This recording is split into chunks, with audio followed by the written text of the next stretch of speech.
Vamos para o livro do Apocalipse. Livro do Apocalipse, capítulo de número 6. Nós estamos falando sobre a doutrina das últimas coisas e estamos trabalhando estes capítulos 5 e 6, em especial o capítulo 6, que trata sobre a abertura dos selos que envolvem o livro cujo cordeiro tem autoridade para abrir. Então, hoje nós vamos falar, salvo o melhor juízo, nós vamos falar do quinto selo, quarto selo, né? É quinto mesmo, o cavalo amarelo. É isso mesmo, meus irmãos? Não, é o quinto selo. Quinto selo, o cavalo amarelo, tá? Então, eu quero convidar os irmãos, como já é costume nosso, eu vou ler o primeiro verso e nós vamos seguir a sequência da leitura até o verso 17. Os que encontraram podem dizer amém? E havendo o cordeiro aberto um dos selos, olhei e ouvi um dos 4 animais que dizia com voz de trovão: vem e vê.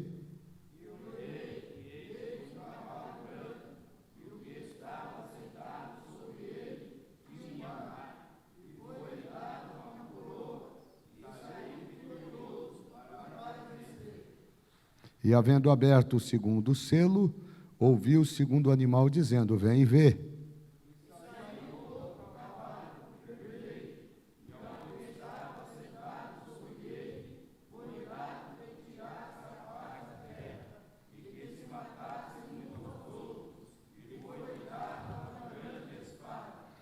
E havendo aberto o terceiro selo, ouvi o terceiro animal dizendo: vem e vê.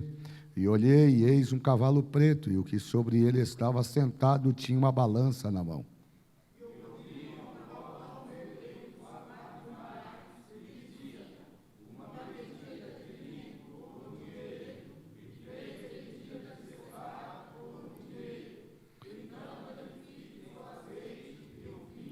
E havendo aberto o quarto selo, ouvi o quarto animal que dizia: vem e vê.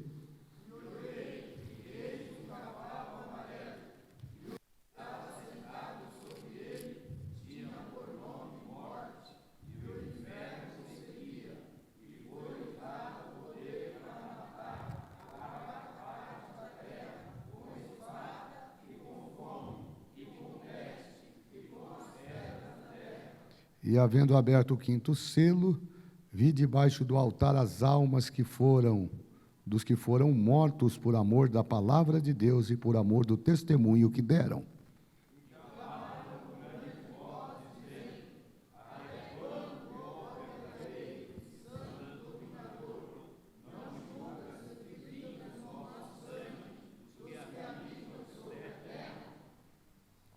E a cada um foi dada uma comprida veste branca, e foi-lhes dito que repousassem ainda um pouco de tempo, até que também se completasse o número dos seus conservos e seus irmãos que haviam de ser mortos como eles foram.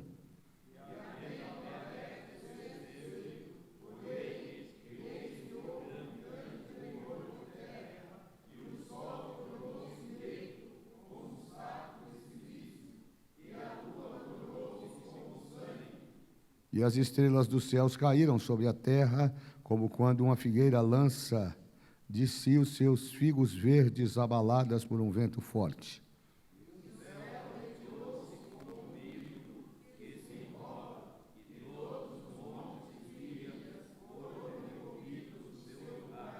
E os reis da terra, e os grandes, e os ricos, e os tribunos, e os poderosos, e todos os servos, e todos os livres se esconderam nas cavernas e nas rochas das montanhas.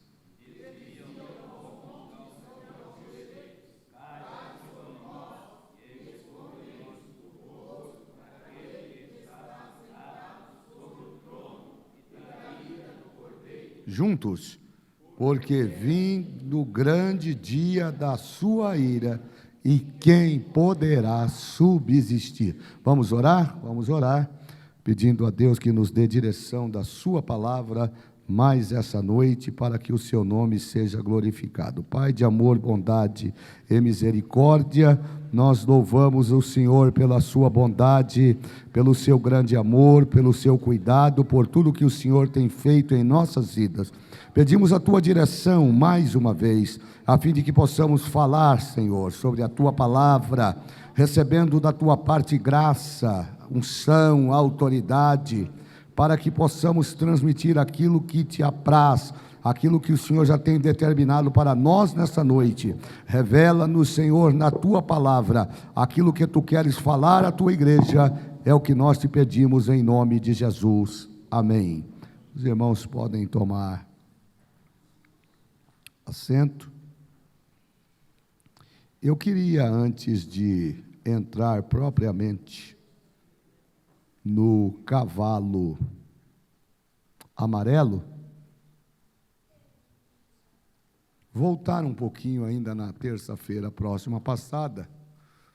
Nós não trouxemos a designação importante contida no capítulo 6 do Apocalipse, que, falando do cavalo preto, que retrata um período de fome na terra, algumas verdades que estão inseridas no verso de número 6. Hoje, propriamente, nesta terça-feira, nós vamos tratar sobre o verso 8, mas eu gostaria somente de fazer algumas considerações nesse período de fome, porque isso está explícito no texto. Então, o cavalo preto aqui, ele tem essa representação de um período de escassez, de grande assolação, de grande dificuldade para as pessoas que precisem comprar alimentos. Este selo, ele traz um significado muito importante, e eu volto a afirmar à igreja que este período será um período negro, será um período que nenhum de nós deve desejar. Nada do que nós estamos acostumados a ver, quando falamos do ambiente ou do Instituto da Fome, se compara a este período. Tudo que você conhece sobre crise humanitária, tudo que você conhece sobre miséria, tudo que você conhece sobre restrição de alimentos, não pode ser avaliado com relação ao que o verso de número 6 do capítulo 6 vai relatar. Mas tem uma coisa aqui que me chamou muita atenção, porque esta é uma das condições para que este cavalo preto e o seu cavaleiro se manifeste. A Bíblia diz que este cavalo, ele vem com um cavaleiro que tem uma balança na mão. E a ideia da balança está atrelada também a um processo de limitação. E é esta limitação que vai gerar a procura em detrimento da demanda. Haverá muita procura, haverá pouco produto, haverá pouca estrutura no mundo como nós conhecemos hoje, e haverá então este período de racionamento. Diga comigo bem alto: racionamento. O que é o racionamento? Eu dei um exemplo terça-feira passada sobre aquele período de estiagem pela qual passou o estado de São Paulo e vários estados do Brasil, mas São Paulo ficou marcado, porque as reservas de águas controladas pelo governo do estado ameaçaram entrar em colapso. Quem é que não se lembra disso? Da proibição, da limitação, da escassez e do racionamento que a Companhia de Água estabeleceu em vários municípios do estado de São Paulo, sempre com o temor de que a qualquer momento a água da represa poderia terminar. Eu disse a vocês terça-feira, pastor Rogério, e eu me lembrei, eu não sabia que tinha esse negócio de volume morto. Volume, para mim, quer dizer aquilo que é aumentado. Mas diz que debaixo da água, lá daquilo que a gente conhece, ainda tem um volume morto que está atrelado aos lençóis freáticos que geram essa capacidade de represação da água para que, então, esta água possa ser utilizada e distribuída para as pessoas. É exatamente isso que vai acontecer neste período. E o texto diz assim: e ouvi uma voz no meio dos 4 animais que dizia: uma medida de trigo por 1 dinheiro e 3 medidas de cevada por 1 dinheiro, e não danifiques o azeite e o vinho. Eu achei muito interessante isso, e eu gostaria de tecer um comentário, mas antes eu quero pedir que alguém leia para mim o capítulo de número 4 do livro de Ezequiel. Capítulo de número 4. Capítulo de número 4 do livro de Ezequiel, versos de número 10, 11 e depois o verso 16. O próprio profeta aqui vai falar deste período que nós vamos denominar de período de racionamento como consequência da guerra, que vem atrelada ao cavalo vermelho. Capítulo 4 de Ezequiel, versos de número 10, 11 e 16. E a tua comida, que há de comer, será do peso de 20 siclos a cada dia. De tempo em tempo a comerás. Também beberás a água por medida, a sexta parte de 1 hin. De tempo em tempo beberás. E o que comeres será como bolos de cevada, e o cozerá com esterco que sai do homem diante dos olhos dele. Verso 16. 16. Versículo 16. Isso? Então me disse: filho do homem, eis que eu torno estável o sustento de pão em Jerusalém, e comerão o pão por peso e com desgosto, e a água beberão por medida e com espanto. O que é que Ezequiel está falando? Ele não está falando nada mais, nada menos do que um período de escassez e dificuldade que haverá neste período quando este selo for aberto. E o que é que isto nos remete? Qual é a ideia que nós devemos construir aqui? Ezequiel está dizendo que você vai ter dinheiro, mas você não vai ter comida. Ezequiel também vai dizer que o trabalho que você vai executar durante o dia, a sua jornada de trabalho, em que você vai receber, em que hoje você consegue comprar alimento para levar para sua casa, para alimentar os seus filhos, neste período, esse mesmo dinheiro não terá condição de comprar alimento para sustentar você propriamente. Ou seja, você vai ter o dinheiro fracionado, o alimento fracionado, e você não vai conseguir saciar sequer a sua fome, quem dera mais a fome dos seus familiares. Ter de comer o pão medido por balança, essa é a ideia e a proposta de Ezequiel no capítulo 4, é a manifestação de um período de carências. Preste atenção, porque o texto é muito rico. Verso 6, a parte B diz assim: uma medida de trigo por 1 dinheiro. Diga comigo, uma medida de trigo. Mas vocês vão me ajudar, bem alto. Uma medida de trigo por 1 dinheiro. O que é que o texto está dizendo? Ele está dizendo única e exclusivamente que uma diária do dia de trabalho, uma diária de trigo por 1 denário é um preço que será aumentado pelo menos de 8 a 12 vezes. Então, o valor do denário, e aqui ele está usando, eu estou usando um exemplo do denário, que era uma moeda romana, e que era responsável pelo pagamento do dia de trabalho do empregado. Então, 1 denário, um dia de trabalho, era ofertado a este trabalhador 1 denário. O texto é muito rico, porque ele vai dizer que este dia de trabalho, ele não será capaz de comprar o alimento Ou seja, o empregado, quando trabalhava um dia todo e recebia um denário, com esse denário, ele ia, fazia a compra para sua casa, alimentava a sua família, voltava e ainda sobrava um troquinho. Aqui não, aqui o alimento vai aumentar de 8 a 12 vezes. Eu pergunto aqui, alguém quer ficar nesse período?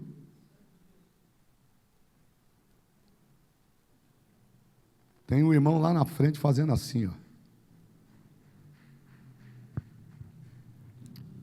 Agora, preste atenção nisso. Essa ideia do denário, ela está muito construída nessa ideia do comportamento dos romanos na época de Jesus. Por exemplo, lá consumia-se agora todo o salário de um dia, que é a proposta trazida no verso de número 6 do capítulo 6. Dá uma olhada para mim, Mateus capítulo 20, verso 2. Mateus capítulo 20, verso 2. Rapidamente, irmãos.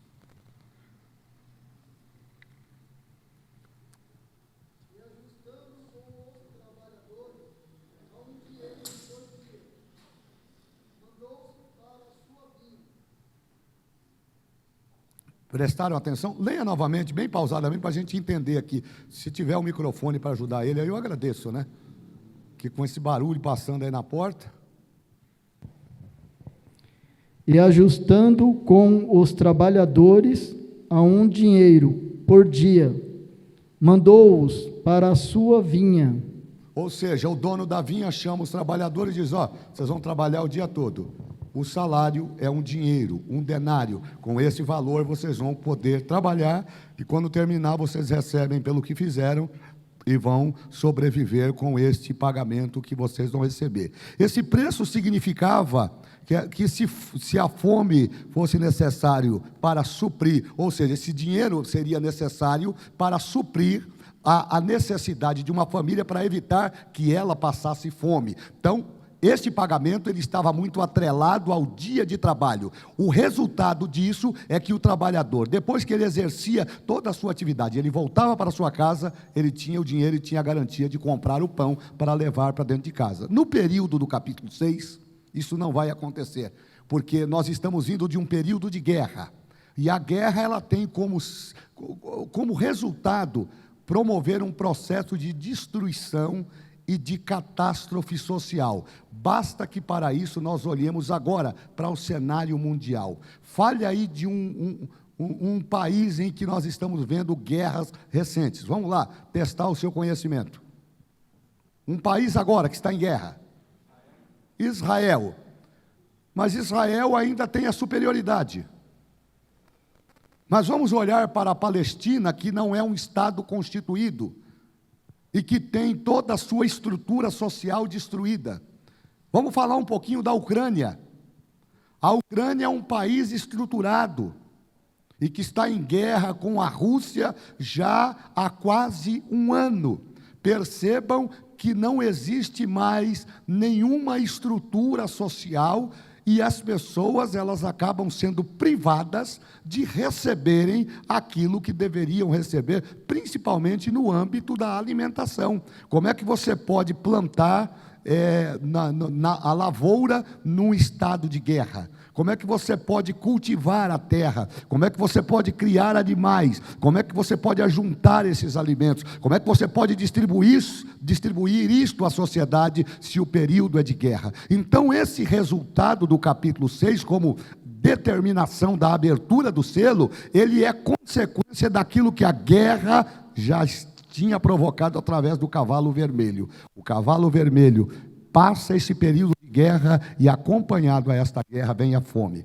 E aí nós vamos então entender que 3 medidas diárias de cevada, porque está no texto, está também atrelada a este valor nominal chamado denário. Esse valor nominal chamado denário. Exceto em regiões pobres, olha que coisa interessante. Vocês sabiam que a cevada ela era um produto que ela era comercializada, mas somente nas regiões mais pobres de Israel. Eu não sei se tem aqui alguém que já experimentou cevada. Sabe o que é a cevada? Eu vou colocar numa linguagem bem prática, só o pastor Manuel levantou a mão, parece que é o meu único contemporâneo aqui, né? A cevada é parecida com o café. A cevada é parecida com o café. E eu passei um período da minha vida em que a escassez em casa era grande, então o pai comprava um pacote de café e comprava 10 de cevada. Como a cevada e o café têm a mesma coloração, é um pouquinho mais clara, né? Então, um pouquinho a coisa mais clara que o café torrado e moído. Então, o pai misturava tudo aquilo e a gente tomava cevada no lugar de café. Como é que a gente descobria que era cevada? Porque quando colocava no leite, ela alterava o sabor do leite. Então a gente identificava, dependendo da forma que coasse a cevada, a gente acaba, criança, menino, a gente não percebia. Eu só vim perceber isso depois já de velho. Hoje, com muito respeito, e eu falo isso com temor e com tremor, lá em casa tem duas coisas que eu não quero ver na minha vida: cevada, jiló e aquelas garrafas PET de água gelada que fica na porta da geladeira. É uma prova, mas eu só estou falando, isso aqui é experiência minha, porque uma coisa é você falar da condição de se alimentar bem, quando você tem condição para isso. Outra coisa é você falar desta situação que eu estou narrando aqui, quando as coisas fogem do seu controle. Eu tenho uma experiência interessante para contar, e eu quero terminar aqui para entrar no capítulo 6, verso 8. Eu sou irmão de mais 5. Eu sou o mais velho. Depois de mim vem a minha irmã Ruth, depois vem o meu irmão Daniel, que é engenheiro mecânico na Volkswagen, depois vem o Silas, que é o caçula, e veio depois o Jorge Paulo e a Laudiceia, que foram concebidos nas segundas núpcias de meu pai. A minha infância foi uma infância de muita dificuldade. Como boa parte dos senhores e das senhoras que aqui estão, eu também passei restrições e dificuldades. Não porque os meus pais permitiram isso, mas sim porque as circunstâncias impuseram isto. Mas o meu pai sempre foi um homem muito honrado. O meu pai, um baiano de Salvador, veio para cá muito novo, e o meu pai só teve um emprego. Ele trabalhou numa empresa no bairro do Ipiranga, chamada Interplastic. Lá ele entrou como funcionário, ajudante geral, vamos assim dizer. Lá se especializou. Ele trabalhou 30 anos consecutivos. E quando ele se aposentou, os donos daquela empresa, que era uma empresa alemã,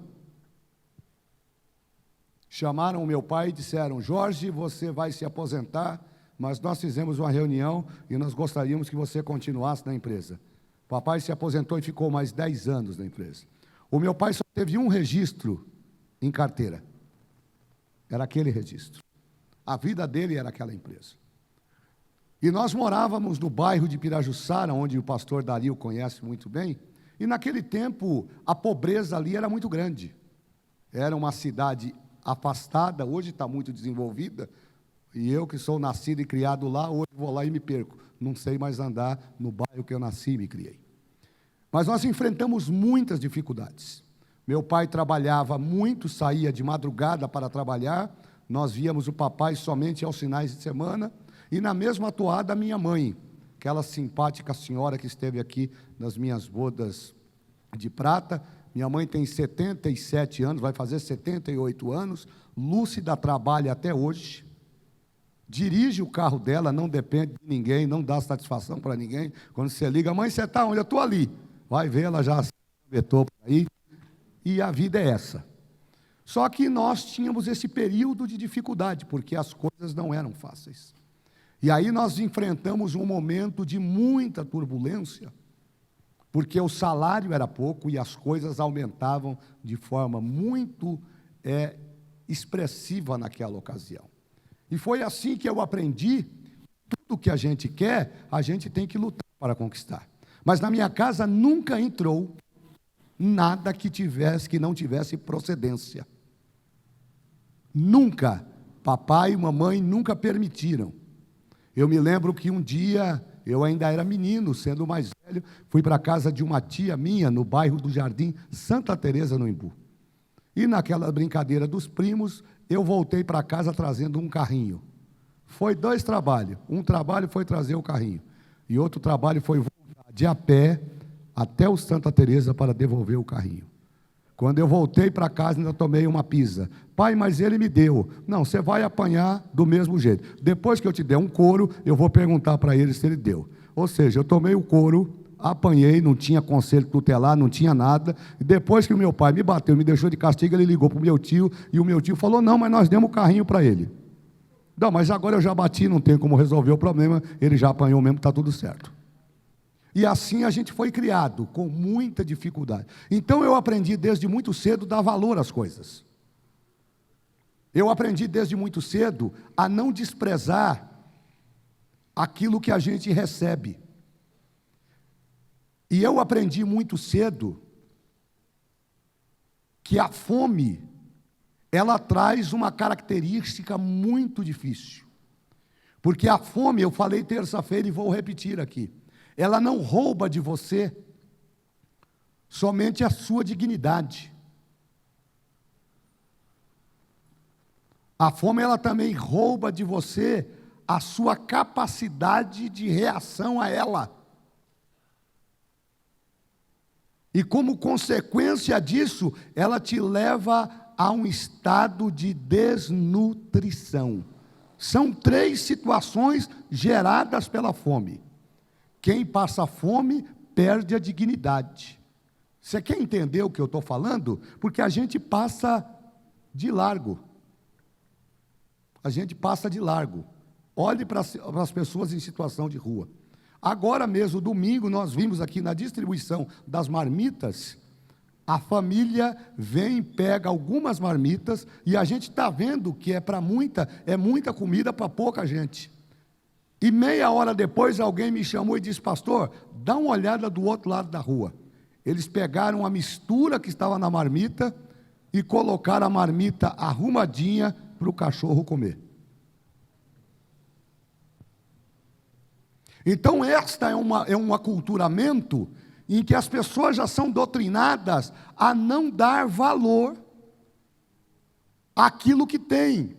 Só que neste período, somente aqueles que detêm poder aquisitivo é que serão capazes não de resolver o problema, porque há uma ordenança aqui para que o vinho não seja destruído. Vamos olhar no texto lá, para vocês me ajudarem? E não danifiques o azeite e o vinho. Eu tenho 2 figuras para essas 2 citações da Bíblia Sagrada. O azeite, para mim, fala de unção. O azeite fala de unção. E o vinho fala de alegria. Embora seja um período de muita adversidade, percebam que neste processo de caos, somente o azeite e o vinho não poderão ser danificados. E aqui eu tenho uma leitura muito profunda, isso é meu. Como nós estamos tratando do ambiente pós-arrebatamento, a igreja não estará aqui. Mas eu não tenho dúvida que pessoas se converterão neste período de escassez e de fome.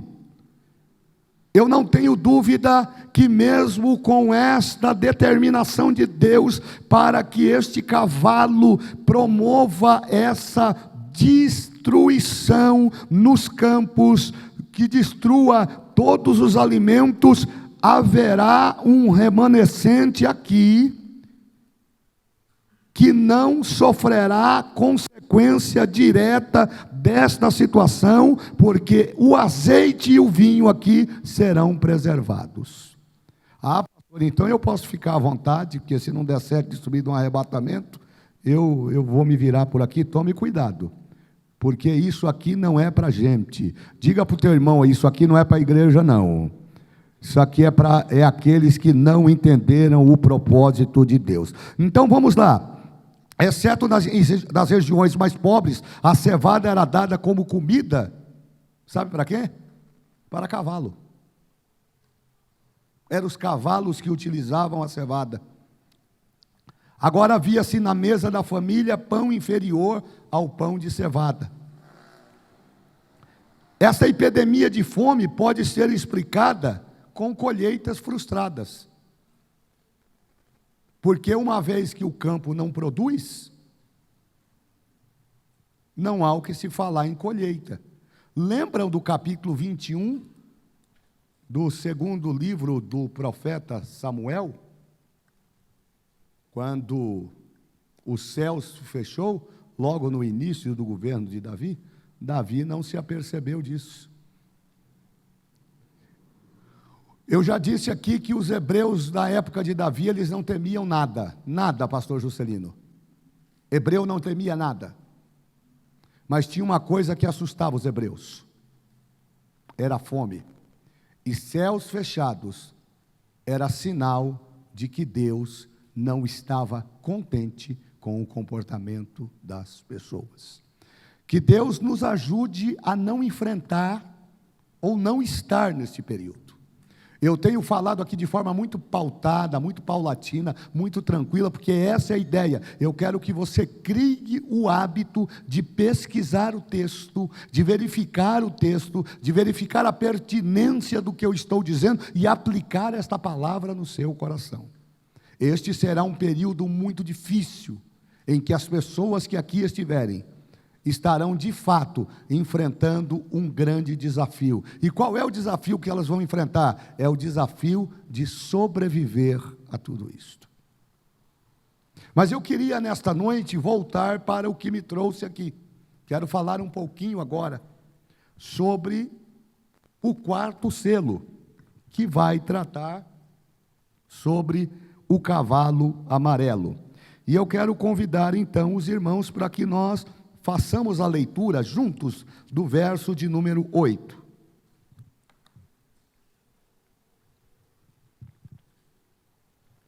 Verso de número 8 do capítulo 6. Eu quero que você leia. Vamos lá, no 3. 1, 2, 3.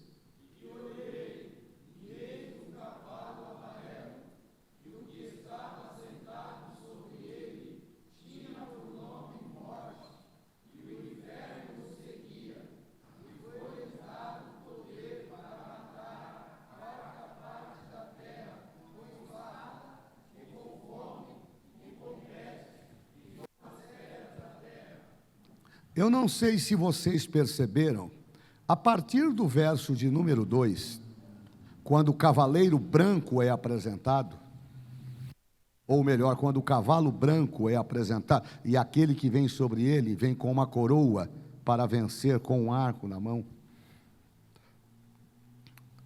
Os versículos subsequentes são acompanhados de catástrofes, porque esta é a proposta do livro aberto e fechado com 7 selos. Mas é aqui no verso de número 8, em que nós vamos tomar conhecimento, segundo a revelação do Apocalipse, de um período de grande mortandade. Nada até agora na história da humanidade se compara ao que vai acontecer nesse período. Nem o Holocausto promovido pelo Hitler contra 6 milhões de judeus. Nem a fome, nem as guerras serão capazes de, juntas, agregar um número de pessoas que serão alcançadas por esta sentença divina quando da abertura deste selo. Percebam que o texto ele é rico em informação, e a informação por si só nos leva à compreensão do que estamos trabalhando aqui nesta noite. E olhei, e eis um cavalo amarelo, e o que estava assentado sobre ele tinha por nome Morte, e o inferno o seguia. Ponto. Vamos trabalhar então este primeiro ponto: quem é este cavalo e quem são esses dois personagens apresentados junto com este cavalo no texto. Vamos olhar para a aparência do cavalo. O comentarista e teólogo Fauret, ele traz uma definição muito forte sobre isso. Quando ele fala, a Bíblia usa essa expressão amarelo, a ideia aqui é que esse amarelo seja uma cor pálida, amarela, esverdeada. Isso é muito comum num cadáver que depois de 8 a 12 horas passa por um processo de rigidez cadavérica, e depois de 24 horas, a pele começa a mudar de cor. O pigmento da pele começa a mudar de cor. O sangue para de circular e a aparência desta pessoa muda de forma significativa e sistemática. É tão interessante isso, que quando a gente está doente, por exemplo, com anemia, a forma mais fácil de definir esta doença é aquela aparência de amarelidão que o nosso corpo apresenta. A ausência do sangue é capaz de mudar o pigmento da pele e vai promover a alteração desse pigmento para demonstrar que a situação é grave. No texto em apreço, a palavra amarelo também pode ser subentendida por pálido, lívido, e ela vai apresentar aqui uma coisa interessante. Ela vai apresentar a morte de forma personificada. Preste atenção no texto. O texto está apresentando a morte de maneira personificada, assim como o Hades, que a palavra aqui se define muito bem, verso de número 8, a morte e o inferno. O inferno aqui se define como Hades, na sua língua original, e esta junção da morte e o inferno são o caminho para o cumprimento desta profecia bíblica. Pastor, explica isso. Explico. Esses dois agentes personificados no texto, eles terão um papel exclusivo de promover a morte das pessoas. E a morte aqui é a morte física. E essa morte física, ela será constituída seguindo um padrão, seguindo um rito, seguindo um propósito que deverá ser respeitado por esses dois agentes. Logo, se a morte é responsável por tolher a vida física e tirar do indivíduo a capacidade de respirar, o inferno é o local intermediário onde o espírito deste indivíduo será depositado a fim de aguardar o julgamento final, a morte para este indivíduo aqui ainda não é a morte final. A morte final, ela só vai se concretizar quando do julgamento do grande trono branco. Então nós temos dois institutos básicos aqui. Primeiro, a morte. Qual é o papel da morte? Tolher a vida física, tolher o fôlego de vida. A morte faz isso e faz muito bem.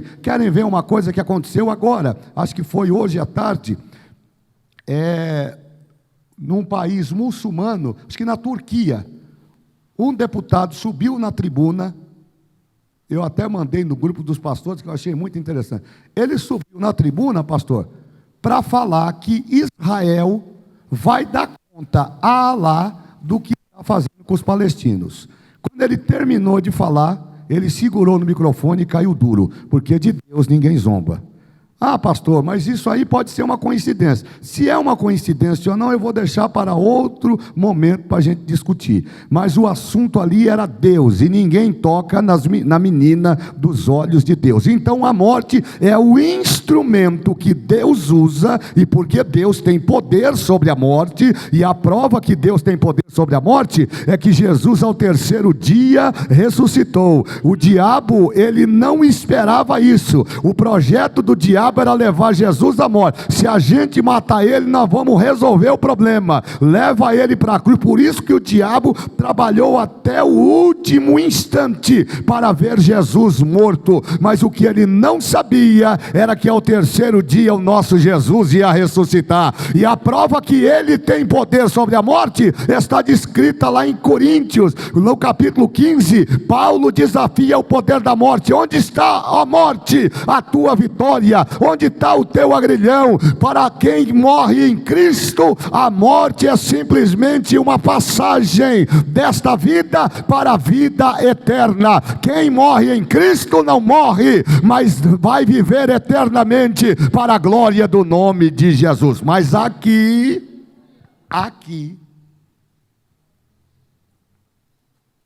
a morte tem um papel preponderante. O que está sentado sobre este cavalo tinha por nome morte. Logo se justifica a personificação deste ser espiritual que será responsável por roubar a vida das pessoas. Esse termo morte simboliza uma terrível intensificação de guerra. Preste atenção, porque aqui haverá uma junção agora. Como é que essas mortes vão ocorrer? Elas serão uma junção, diga comigo, de guerra, diga guerra, fome, pragas, doenças, e para terminar, o descontrole das bestas ferozes. Este espírito terá autoridade para influenciar os seres do reino animal a se voltarem contra os homens, no sentido não de ameaçá-los, mas de matá-los e destruí-los. Como é que a gente entende toda essa estrutura? Preste atenção, porque o verso de número 8, na parte B, diz que a quarta parte da terra será morta com espada, que presume que nós estaremos recebendo, então, nesse período de guerra, a morte das pessoas. Respondendo aos 4 primeiros selos, a sua porção como um dos 4, sendo que a quarta parte da humanidade será exterminada neste período. A guerra será capaz de matar a quarta parte dos homens. Fora isso, nós temos ainda um instituto da peste, ou pestilência, como você assim queira definir. E para esse texto eu queria trazer aqui uma referência bíblica, Ezequiel. Eu acho que é Ezequiel que fala no capítulo 14, se eu não me engano, verso 20, ou é 20 ou 21, dá uma olhada para mim aí, Ezequiel capítulo 14, porque as pessoas serão mortas à espada, mas também morrerão de peste.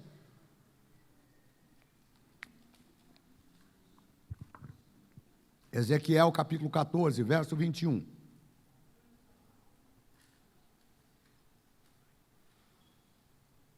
Porque assim diz o Senhor Jeová: quanto mais, se eu enviar os meus 4 maus juízos, a espada, a fome, as nocivas alimárias e as pestes contra Jerusalém, para arrancar delas homens e animais. Preste atenção, porque esta é uma das sentenças dada por Deus através do profeta Ezequiel para punir aquela cidade chamada Jerusalém, que se refere ao povo de Deus. Então Ezequiel está prevendo, ele está anunciando esses 4 juízos de Deus como forma de punição, o que nos leva a entender, o que nos remete no texto, a ideia de que esta figura chamada morte, com autorização de Deus, estará tirando a vida física das pessoas, e o seu espírito será depositado aos cuidados do Hades, para que no momento oportuno eles sejam apresentados. Logo, a ideia de Hades aqui está atrelado a um lugar transitório, não vai ficar lá. E por que não vai ficar? Porque a Bíblia diz no capítulo 20 do livro de Apocalipse que a morte e o inferno, no momento do julgamento final, pastor Rogério, serão lançados no lago de fogo.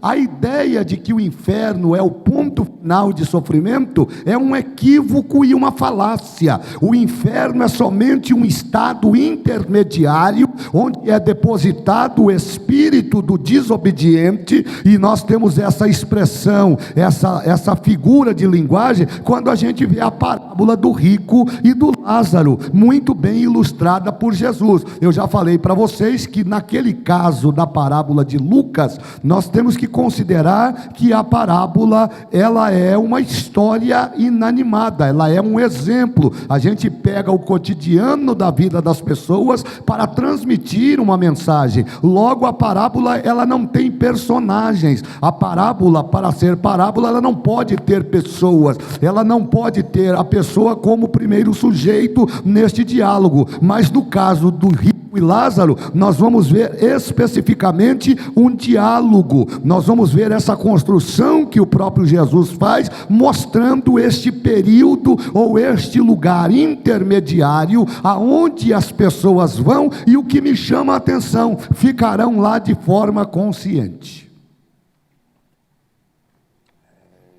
Aquela ideia de purgatório, aquela historinha que a igreja ensinou durante tantos anos,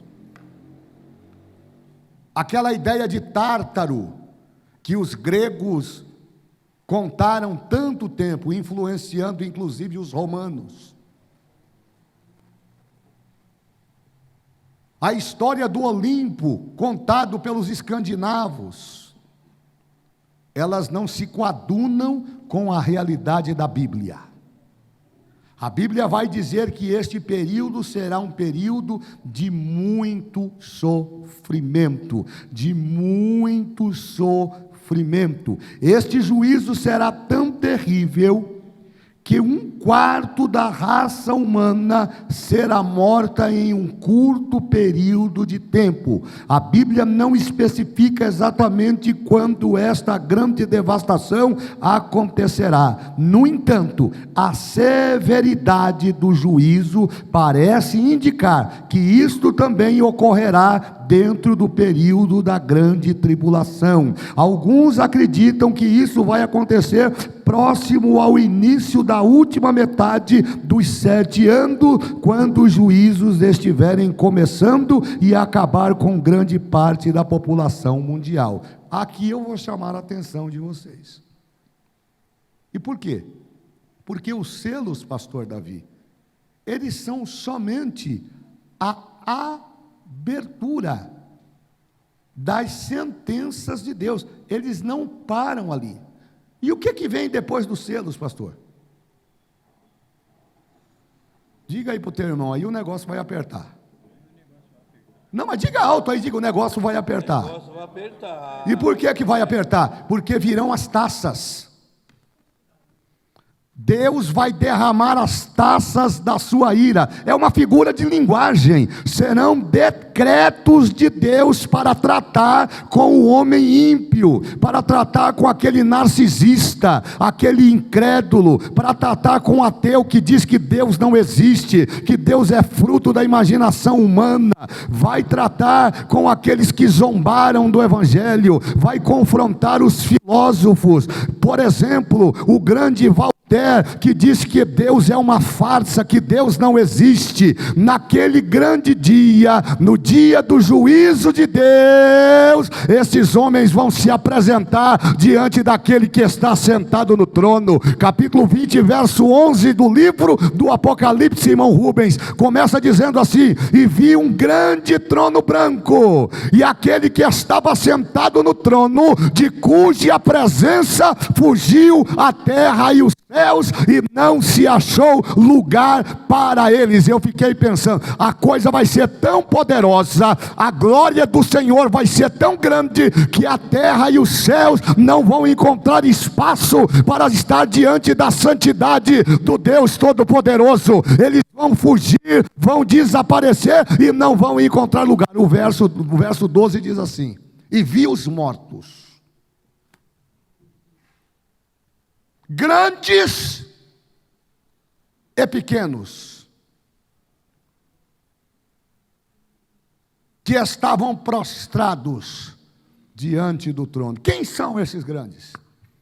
Vai estar lá Hitler, vai estar lá Alexandre o Grande, vai estar lá Napoleão Bonaparte, vai estar Nero, que festejou com o sacrifício dos cristãos nas arenas romanas. Ele vai estar presente. Vai estar aqueles personagens que destruíram a sociedade, que destruíram os valores. Estarão lá os adúlteros, estarão lá os efeminados, estarão os ímpios, estarão os mentirosos, estarão aqueles que se opuseram a Deus, estarão aqueles que resistiram à palavra de Deus. Quantas das vezes o Espírito de Deus está dentro da igreja trabalhando no nosso coração, e a gente está pensando, está com a nossa mente voltada para outras coisas, esquecendo que tudo isso aqui é fundível, mas a hora que chegar o momento, Deus haverá de trazer a juízo tudo aquilo que nós praticamos, seja por bem ou seja por mal. Se for por bem ou por mal, de qualquer forma, a consequência dos nossos atos serão apresentadas diante de Deus. E a morte, que é o instituto de Deus, ou um instrumento de Deus, para tirar a vida física e colocar num local que ele vai depositar este indivíduo até o momento da sentença final, estará simplesmente cumprindo o seu papel. Eu tenho uma mensagem para os irmãos aqui, eu quero que você olhe para mim. Isso aqui não é para nós. Pelo menos eu penso assim. Isso aqui é para aqueles que forem desobedientes. Essa sentença já está estabelecida. Mas olhe para mim, por favor. Todos nós aqui podemos ser encontrados pela morte ainda hoje.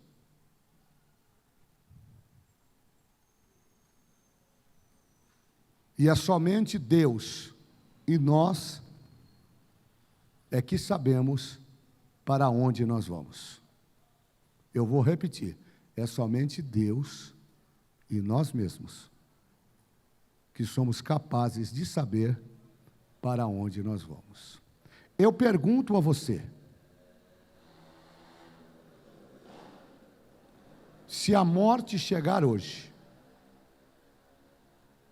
porque ela aqui está sendo apresentada em forma de juízo.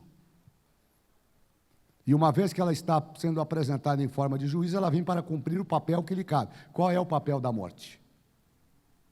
É tirar o fôlego de vida dessa matéria aqui, ó. Ela vem e tira isso de você. Mas ela não retém, porque ela não tem poder de reter. Por isso que a expressão do texto, irmão Aureliano, é muito forte. A morte vem sentado no cavalo.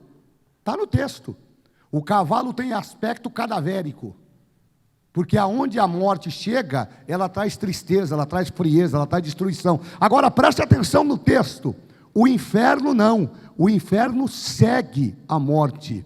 Porque o inferno, ele não tem o poder de reter de forma definitiva, ele só tem poder de reter de forma temporária. E por quê? Porque tem uma sentença definitiva que já foi dada, e quando o juízo de Deus for terminado, a morte e o inferno e todos os ímpios condenados serão lançados no lago de fogo e enxofre que arde eternamente. Alguém falou assim, não, mas não precisa preocupar porque o inferno é aqui. Não, querido, o inferno não é aqui não. O inferno é em algum lugar aí que a gente não sabe onde é, no mundo espiritual. Agora, você deve se preocupar com o lago de fogo. Porque o lago de fogo, ele é real. Ele é real. Mas vamos lá, vamos caminhar para a gente ir terminando aqui. Então, haverá morte por pestilência, haverá morte por animais. Os 4 selos são marcados, dos 3 últimos, pelos 4 seres vivos, que introduzem com o vem. As calamidades indicadas não restringem a um tempo, mas entende-se por um período da história da igreja até a vinda de Cristo, diante da qual o último grande e terrível dia do Senhor, eles alcançarão o mais alto agravamento. Então a igreja não estará mais aqui. O primeiro selo é o resumo dessa estrutura criada pelo anticristo, porque ele é mentiroso. Eu disse a vocês aqui que ele é o vencedor fake, ele não venceu nada, porque a gente só pode vencer aquilo que a gente conquista. Ele não conquistou nada, ele não venceu nada, não alcançou nada. Tudo que ele faz é para imitar a pessoa de nosso Senhor e Salvador Jesus Cristo. A palavra inferno, então, ela está muito bem definida aqui, ela tem várias traduções. Vamos dar uma olhada aí, Apocalipse 6, 7, está dizendo assim, deixa eu ver aqui se eu acho. E havendo aberto o 4 selo, ouvi uma voz do animal que dizia, vem e vê. Ou seja, a palavra inferno que temos em nossa tradução derivam de diferentes palavras no seu original. Ela tanto pode ser traduzida como Sheol, lugar invisível, e aparece também como Hades no Novo Testamento. Então a definição da palavra inferno tem 2 vocábulos, o vocábulo hebraico Sheol e o grego Hades, tá?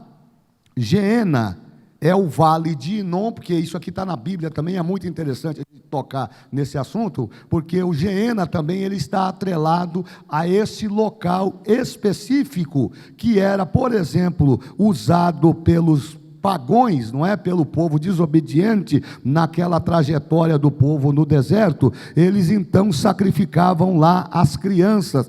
Foi aquele período, acho que é o segundo livro de Reis, acho que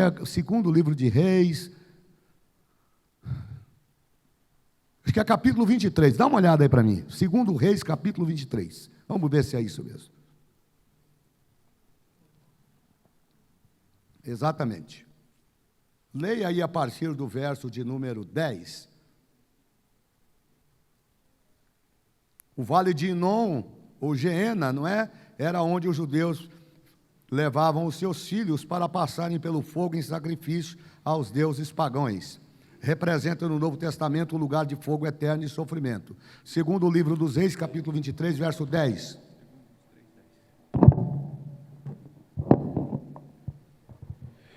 Também profanou a Tofete, que está no vale dos filhos de Inom, para que ninguém fizesse passar o seu filho ou sua filha pelo fogo a Moloque. Vocês já pensaram num negócio desse? Terminou, pastor? Pode ler o restante. Também tirou os cavalos que os reis de Judá tinham destinado ao sol, à entrada da casa do Senhor, perto da câmara de Natameleque, o eunuco, que estava no recinto, e os carros do sol queimou a fogo.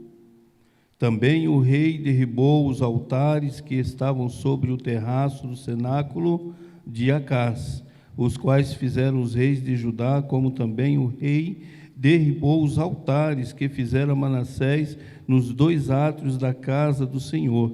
E esmigalhados os tirou dali e lançou a pó deles no ribeiro de Cedron. Quem é este rei? Josias. Josias faz uma grande reforma, e uma das primeiras providências de Josias é acabar com esse altar de sacrifício em que os pais pegavam os filhos e levavam os filhos para oferecer a Moloque. Hoje mudou a estratégia, né? Hoje a gente não leva as crianças para apresentar o Moloque. É Moloque que vem até a gente, através das programações, através do celular. Aí a gente terceiriza a educação dos nossos filhos para os programas de televisão e deixa lá, vamos deixar os cuidados de Moloque, que a gente está muito ocupado com os trabalhos do dia a dia, enquanto o Moloque fica lá brincando com os nossos filhos, a gente vai cuidar dos nossos afazeres. Então, Josias entendeu que só tinha uma forma de Deus resolver o problema, era eliminando toda aquela estrutura pecaminosa. E uma das suas primeiras ações foi destruir aquele local, e ficou conhecido então como Vale de Inom. O Tártaro também é um nome muito usado, e eu só trouxe isso aqui para que os irmãos tenham uma ideia, porque essa ideia do Tártaro é uma ideia construída também pelos gregos.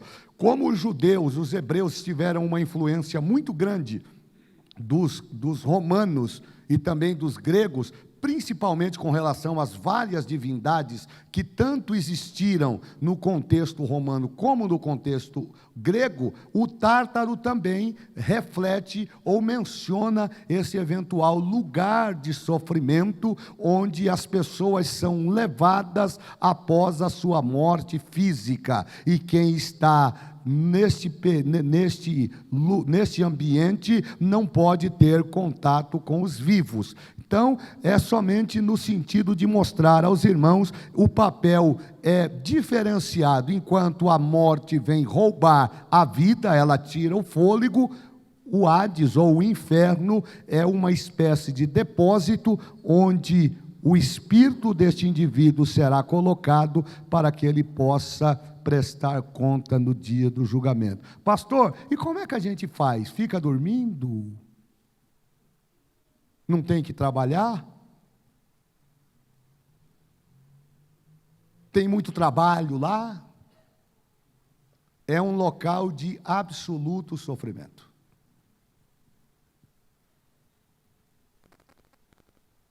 E o que me choca mais é que quem está lá agora está consciente de tudo o que está acontecendo, inclusive o porquê está lá.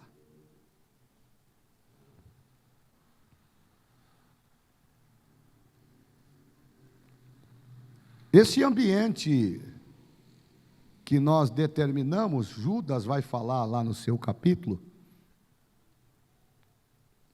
sobre esse ambiente de abismo, onde estão, por exemplo, aprisionados seres que a humanidade não conhecem e somente a Bíblia descreve. Tem um texto que eu gosto muito lá em 2 Pedro, pode dar uma lida para mim aí, capítulo 2, 2 Pedro, capítulo 2, eu acho que é isso mesmo. E depois alguém olha para mim, Judas, versículo 6. Capítulo 2, verso 4 de 2 Pedro, para a gente terminar aqui.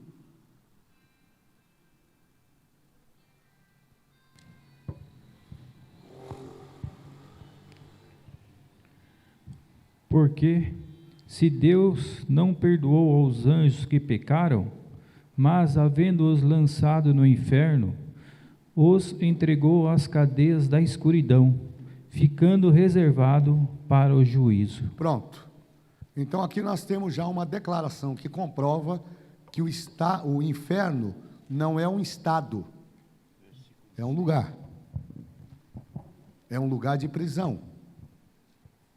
Subentenda-se que inferno, Hades, Geena, Sheol, é tudo a mesma coisa. Então, enquanto a morte tem o papel de tirar a vida, o inferno tem o papel de depositar esse espírito para guardar o que, o irmão Rinaldo? Aguardar juízo.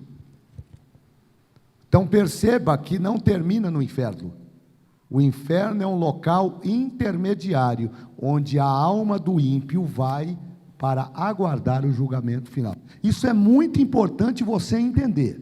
Se você entender isso, você vai valorizar a sua vida espiritual. Não pense você que depois que acabou tudo, que morreu, acabou. Não acabou, não. Se você for entrar na vibe do espírita, que diz que você pode voltar num outro corpo, voltar como animal, você vai perecer.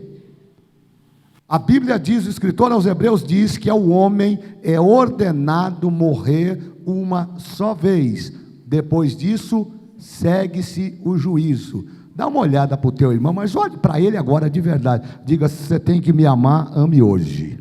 Tem que me perdoar, perdoa hoje. Tem que me abraçar, tem que abraçar agora, tem que perdoar agora, tem que glorificar agora, tem que levantar a mão agora, enquanto você tem vida. Depois da morte não tem mais o que fazer. Nas línguas originais da Bíblia, o inferno, que é chamado Geena, havendo outra palavra também para defini-lo como Hades, que diz respeito a outra coisa, infelizmente na nossa tradução se usa indistintamente de inferno para Geena e para Hades.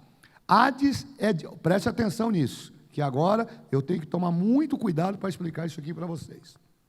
Embora a nossa tradução junte Geena, Hades e inferno num só pacote, tem uma diferença, e eu vou tentar explicar isso para vocês. Hades e o Geena são diferentes. Por quê? Porque o Hades, que é o local, o espaço intermediário, aonde vai o espírito do indivíduo aguardando o julgamento, ele é diferente do Geena, que está atrelado ao lago de fogo. Geena é o lago de fogo. Então essa é a diferença entre um e outro. Hades é o local. Por isso que o texto do verso 8 do capítulo 6 de Apocalipse diz que quem estava sentado no cavalo era a morte e o inferno. Preste atenção, porque na nossa tradução o inferno é colocado como regra geral para nos determinar a mesma coisa, mas não é. Então Hades, que é o local intermediário, é uma coisa, e o inferno, ou Geena, que é o lago de fogo, é outra coisa. O inferno, preste atenção, o inferno é o lugar onde serão lançados os mortos após o juízo final do grande trono branco. Esse lugar não foi preparado para os homens, e sim para o diabo e seus anjos. Mas por que os homens serão lançados lá? Porque eles desobedeceram a Deus. Eu falei domingo aqui que os homens não vão para o inferno porque pecaram contra Deus. O pecado é uma consequência da desobediência. Pastor, mas ninguém vai para o inferno por causa do pecado? Não, o homem vai para o inferno por ter rejeitado o perdão divino. Então, esta é a marca maior. Deus não destinou o homem para a perdição, mas este, caindo em pecado e não aceitando a graça salvadora que enviou Cristo até a cruz para nos remir, será lançado no lago de fogo que arde eternamente, junto com o diabo e os seus anjos caídos. Então, enquanto o Hades é o local onde o espírito vai aguardar o julgamento final, o inferno propriamente dito, ou Geena, é o próprio lago de fogo. E aí eu termino citando o texto de Mateus, capítulo 11, verso 23. Quem pode ler para mim?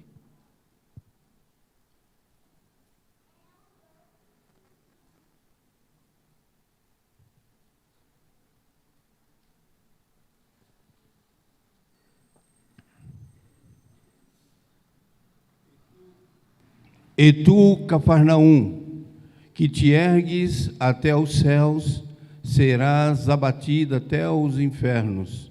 Porque se em Sodoma tivessem sido feitos os prodígios que em ti se operaram, teria ela permanecido até hoje. Então vamos trabalhar isso aqui. O Hades, ou Sheol, no grego, não é tanto um lugar físico como a designação do estado da alma após a morte. O que é então esse Hades e Sheol, pastor Davi? É o mundo invisível dos espíritos dos que morreram. Então você não consegue ver.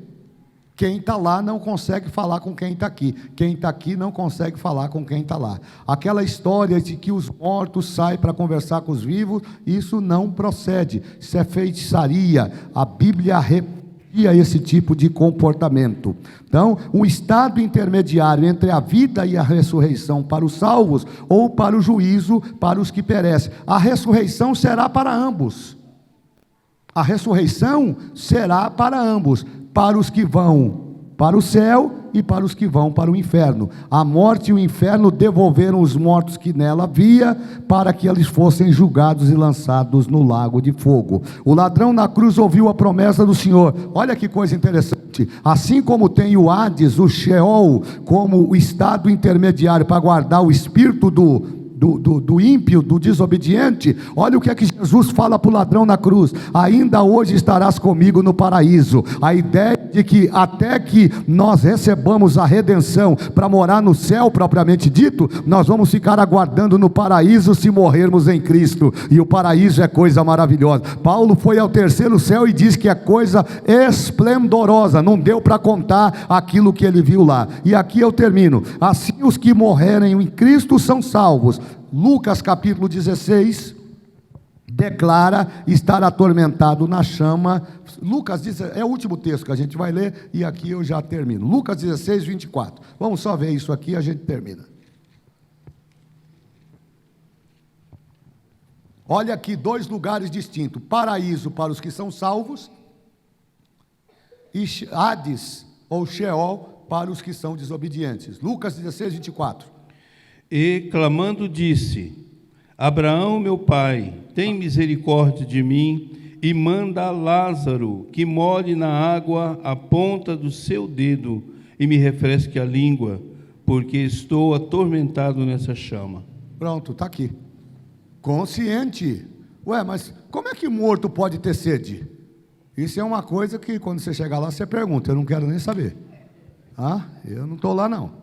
Quero nem saber. Agora, olha a diferença aqui de inferno para Geena, que quer dizer lago de fogo.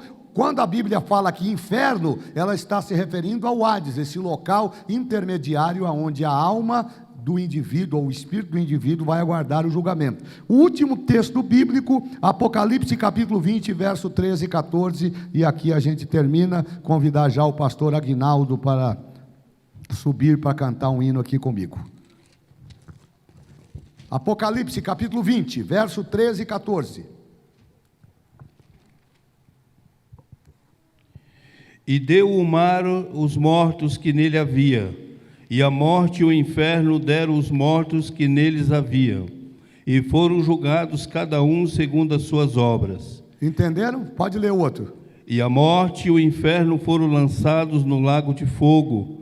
Esta é a segunda morte. Aqui acabou. Então prestaram atenção? A morte e o inferno têm um papel limitado de atuação. Eles vão trabalhar até um determinado período. No final, eles serão também, eles já foram julgados, serão lançados no lago de fogo que arde eternamente. E por que a morte? A morte não é um instrumento de Deus, é um instrumento de Deus como consequência do pecado. Que Deus abençoe os irmãos. Na próxima terça-feira a gente vai terminar falando aqui do último selo e vamos encerrando aqui a nossa participação no nosso culto de ensino. Vamos ficar em pé, meus irmãos?